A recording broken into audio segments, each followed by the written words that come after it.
আমরা বলেছি যে লেভেল প্লেইং ফিল্ড এখন নাই মাঠে। কোনো একটি দলকে ব্যাপক প্রচারণা দিচ্ছে। যেমন আজকে আমি তথ্য উপদেষ্টাকে আমি ফোন করেছিলাম যে আপনার টেলিভিশন তো এখনও মুসলমান হয় নাই করা হয়েছে, এবং সেই দলীয় দৃষ্টিভঙ্গি থেকে তারা দেখেছে, তারা আইনকে দেখেনি। আমরা বলেছি এই ধরনের ডিসিএসপি যারা আছে তাদেরকে অপারেশন করতে হবে এবং নিরপেক্ষ ডিসিএসপিকে সেখানে নিয়োগ করতে হবে, নাহলে নির্বাচন প্রশ্নবিদ্ধ হবে। 2, আমরা বলেছি যে লেভেল প্লেইং ফিল্ড এখন নাই মাঠে।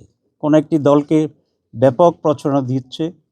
যেমন আজকে আমি তথ্য উপদেষ্টাকে আমি ফোন করেছিলাম যে আপনার টেলিভিশন তো এখনও মুসলমান হয় নাই, কারণ এটা নিরপেক্ষ হয়নি। এই জন্য উনি অনেকটা স্বীকার করেছেন, অসহায়ত্বের কথা বলেছেন।